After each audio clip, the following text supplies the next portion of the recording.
Mark's heart pounded against his ribcage as Sarah continued her unnerving circling. He scanned the room for anything that could help him escape. The air grew heavier, suffused with an impending sense of dread. As Sarah approached, she revealed a wicked grin that sent shivers down Mark's spine. "Welcome to my world, Mark," she whispered, her voice a sinister melody. "I hope you appreciate the artistry of the macabre." With a theatrical flourish, she gestured to the eerie artifacts surrounding them. The antique dolls seemed to come to life, their glassy eyes reflecting the dim light like malevolent spirits. Sarah picked up a rusted surgical scalpel, twirling it skillfully in her fingers. Mark's mind raced for an escape plan, but the room seemed to warp and shift, disorienting him. His attempts to open the door grew more desperate, yet it remained stubbornly sealed. "Let's play a game," Sarah suggested, her eyes gleaming with wicked delight.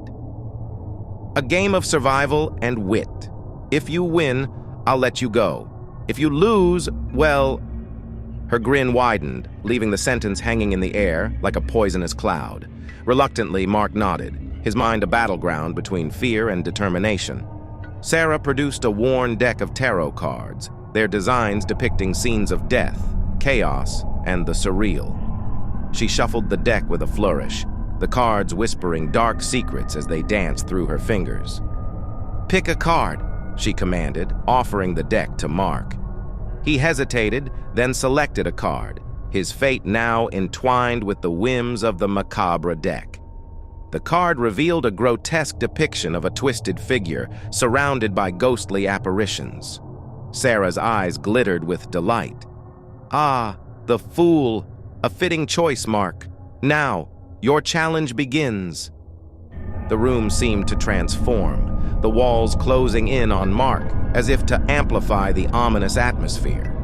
Sarah handed him a small velvet bag, its contents unknown. Inside this bag, you'll find objects that represent your fears. Your task is to face them, conquer them, and emerge victorious. Failure has its consequences. Mark cautiously opened the bag, revealing a collection of unsettling items: a broken mirror, a withered black rose, and a small vial of crimson liquid. The air grew colder as he felt the weight of his predicament. Sarah watched with a predatory gaze as Mark hesitated, contemplating the significance of each item. With a deep breath, he picked up the broken mirror, his own reflection fractured and distorted. As he held it, memories of past mistakes and regrets flooded his mind. The room seemed to amplify these haunting thoughts, the whispers of his own conscience echoing through the cold air.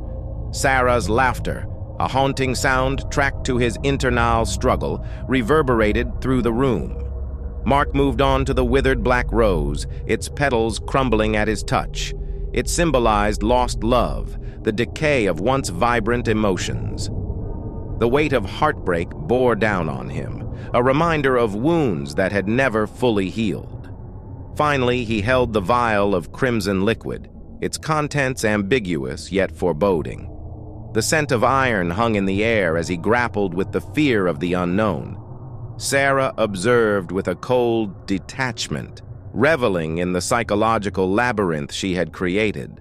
As Mark faced each fear, the room seemed to release its grip and the air lightened, though the unsettling artifacts retained their silent vigil. Sarah applauded mockingly, her amusement evident in every slow clap. "Congratulations, Mark. You've survived the first round," she announced, her tone dripping with a twisted sincerity. "But the night is young, and the abyss has more secrets to reveal. Are you ready for what comes next?"